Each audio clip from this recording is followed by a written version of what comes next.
Hi, my name is Bruce, and this video is about how to measure the tool accurately when cutting a thread on a lathe with the single point method. When you cut the thread with a single point tool, it's common to keep deepening the thread until the matching thread fits. But what if you don't have the matching thread? For example, because you haven't made it yet. It's kind of a catch-22.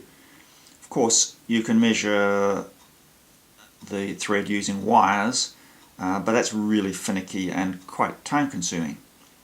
So, to get a close fit the first time without a matching thread, you need to know what depth of cut to take. But that isn't quite as easy as it sounds. So here's a diagram for a sharp thread form. The tool, this piece of cardboard, should match the profile. And the depth of cut should be the full thread height, which is here as H. For a male thread, just touch off on the OD, which would be here, and make cuts until the advance is the full depth of H. It doesn't matter whether it's straight in or whether it's using the half included angle method. What you're looking for is that the pitch circle diameters match on one thread, this distance, and on the other thread, the same distance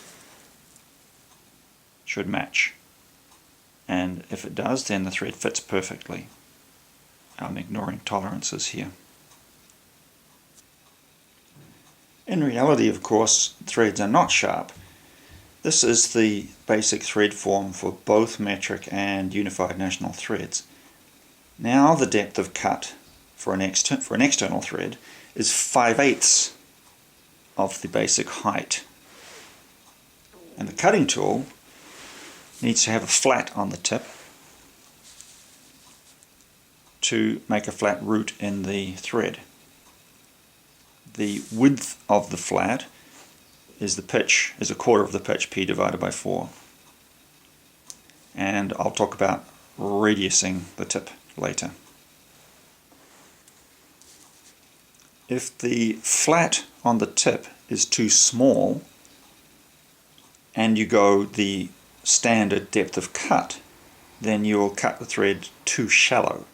So the depth of cut, standard depth would be to touch off on the OD and then move in this 5/8 H. So if you do that and move in 5/8 H, you're going to get that,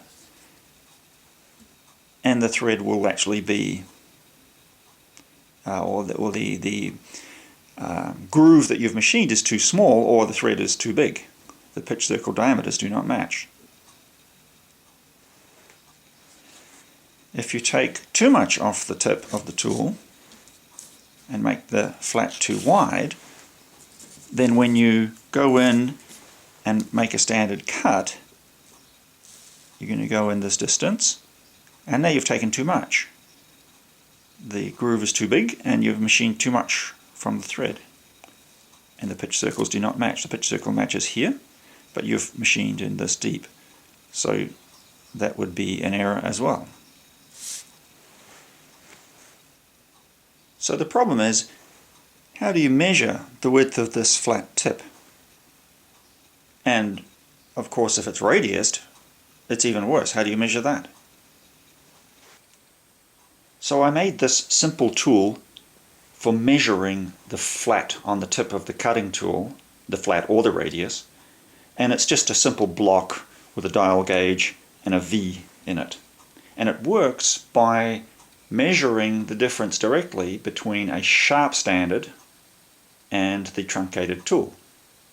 So let me just explain what I mean by truncation. So truncation, if this is the tool before with a sharp tip, and then you grind a flat on the end, then the amount you grind off is the truncation, and I'm calling that T. And of course what we want for the thread is we want the width of the flat to be the correct dimension, which is for the root of a male thread is the pitch divided by 4. And the formula for translating those things is here if you're interested. So here's how the tool works. I'm going to take a sharp standard, so this is just a piece of steel that's been ground, in this case with a 40-degree included angle, but to a razor sharp point. I will measure that, and in fact I've zeroed the dial, so it's reading 0 now with the sharp standard. Now I want to measure, I just need a shim, because the tool is thinner. I'm going to measure a threading tool that I've made, and I want a 36 thou truncation on the tip. So I measure away, and it's reading just under 39, so I've overcooked it a bit. I've taken just a tad too much off, but it's within 1.5 thou of the tip truncation that I want. Simple as that. So this is just a close-up of the tool showing that tip truncation. In fact, I can see now that it's not quite square, so I'll have to redo it, but that truncation is 38.5 thou, almost 39, and it's supposed to be 36, so it's pretty close, and I can correct for that on the depth of cut of the thread. So now for a little more depth on thread geometry. So this is the basic thread form for UN threads. This is from the Machinery's Handbook, and this is the basic thread form for metric threads. This is from a metric standard. They are identical. All the dimensions are the same. Note that on the basic thread profile, the root and the crest of the threads are flat and in the same place. In other words, the root of the male thread and the crest of the female thread are touching. Now, that's not going to work in practice, and of course in practice tolerances are applied and there's a bit of clearance and so on. Also note that the size is different for the male and female threads. So this is the root of the male thread, and the truncation, or this vertical height here, is h over 4. H is the height of the whole triangle. The crest of the male thread is h over 8. It's smaller. The root of the female thread, which is here, is also h over 8, and the crest of the female thread is h over 4. So that the difference between the root and the crest, the width of the root and the crest, means that the tool has to be different. If you are machining the root of a male thread here, the tool has to have this shape. Clearly the width is different. If you're machining the root of the female thread, the tip of the tool has to be this wide. It's clearly different to the root of the male thread, and therefore you need two different tools. I have to say that I find these diagrams very confusing. Which is the bolt and which is the nut?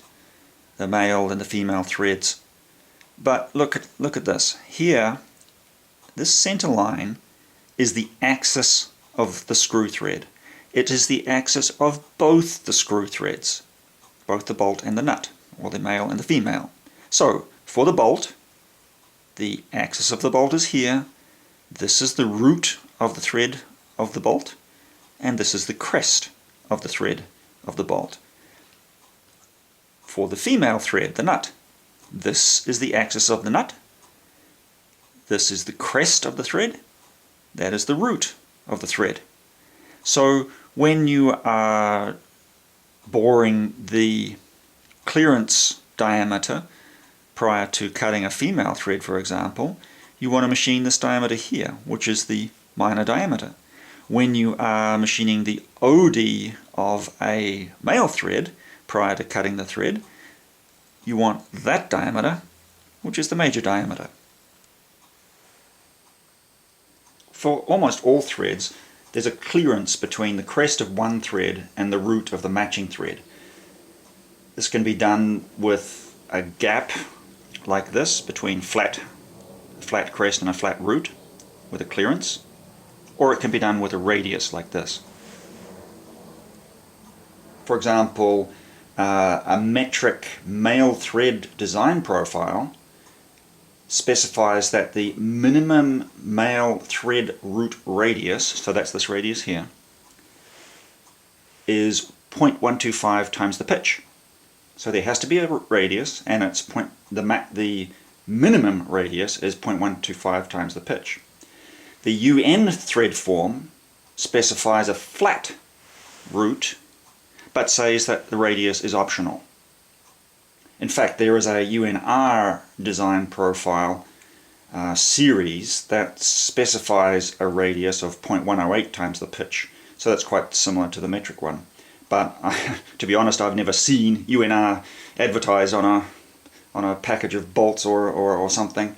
But in any case, I would say that almost every fastener these days is made with a radiused root, not only because it's better from a fatigue life point of view, it doesn't have the stress raises of sharp corners, but also it's better from a production point of view because the tooling used to form that radius is more, it lasts longer than anything with sharp corners. The root radius, this is a zoomed in diagram. This is the axis of the thread, so the bolt or the male thread is over here. So this is the root of the male thread, and this is the crest of the nut. This radius is quite critical.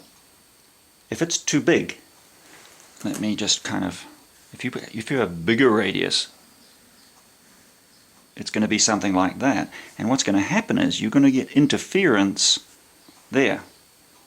So there is in fact a maximum radius that you can use. Here I've shown this R max. You kind of need to know that to avoid this problem. If you got this problem, the nut wouldn't fit, and so what would you do? You'd then come back with your cutting tool and cut the thread deeper, and you would make it too deep, and the pitch circle diameters would not match. So that would be an error. So it really is quite critical. So there's a maximum radius, and for the metric standard at least, there's a minimum radius. In fact, you can have any radius you want. Like on this model, the radius is much smaller. That's fine, that would work. It would clear the tip of the crest of the female thread. It would be a radius, that would be fine. So basically you can have any radius as long as it's less than the maximum, and if you want to comply with a standard, then you need to look at that standard. So then to summarize, for the root of the thread, you can do it flat or you can do it radiused. If it's flat, the truncation, this T distance, cannot be more than a certain amount, but it can be less. It can be from 0, which is perfectly sharp, you wouldn't want that, but you can, to the maximum, T max, which is the dimension of the basic thread form. If you're doing a radius, the radius can be anything from 0 to R max. This is the maximum radius that you can do and still have no interference. So my truncation measuring tool can measure either the truncation of a flat tip or the truncation of a radius tip. And in fact, you can calculate, you can measure the radius using this tool. And here is how to measure a radius by in fact measuring just this dimension T. This is the truncation that my device measures. So if you put a radius tool in it, you measure T and you want to know R. So with a little bit of math, you can calculate it. you know what the angle is, the included angle of the thread, and then it's just a simple bit of math to calculate it. As it turns out, when the included angle is 60 degrees, which is most threads, the measurement T is exactly equal to R. So if you measure 20 thou here, then the radius is 20 thou. It's as simple as that. That's what you can prove it by just calculating the math. So that's kind of convenient for the most common threads. So just to be complete, here is a diagram showing all of that geometry. If you look at the root, here is the axis of the thread, here is the root of the thread, there's the tiny little radius in the bottom of the thread. I've blown that up. These are the terms that I've used to calculate the truncation and the radius, the T and the R. So using that diagram, if you know what radius you want, you can calculate what T to measure for any included angle. So there's the math. It's pretty simple. The truncation you want and that you will directly measure is just a function of the radius that you want and half of the included angle. Very simple. And remember that the root radius cannot be more than a maximum. What is the maximum? Well, here is some math to calculate that. If you want to find this enables you to calculate R max. It's just a function of the height of the basic triangular thread form and the included angle. Very simple. Remember that the height of the basic triangle is the pitch times the sine of the included angle. The tool is designed to be used on a flat surface, and then you just bring the standard up to it and keep it on the flat surface. So I made it so that the dimension, this rather large clunky looking tool, this dimension is such that the center of the dial gauge is ½ an inch, which is the biggest tool basically that I would use in my workshop. And there are of course many standard tools with that size, so you can just use them straight like that. For a smaller tool, this happens to be 3/8, just use a shim to bring it to the center line and measure it like that. So here's an example of measuring the radius of a standard tool. This tool is a DCMT 21.51. It has a 55 degree included angle, and the radius on the tip is supposed to be 1/64th, which is 16 thousandths of an inch. So first we take the standard. In this case, this is a 40 degree included angle standard. It does not matter that it's different to the tool. Measure that, take a reading. That's 510. Measure the tool, take a reading. That's 414 and a half. Yeah, 414 and a half. Please excuse my crappy cheap dial gauge.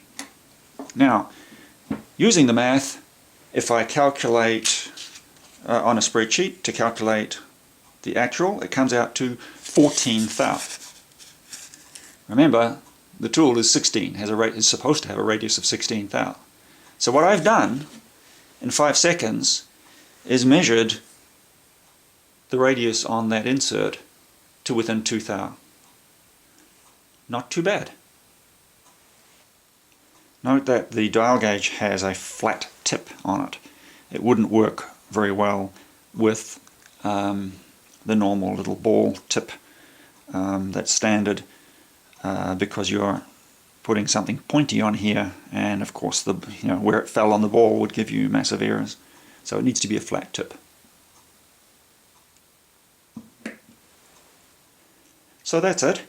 A really simple tool to directly measure the geometry of the tip of the cutting tool for single point thread cutting, so that you can cut the thread exactly right the first time.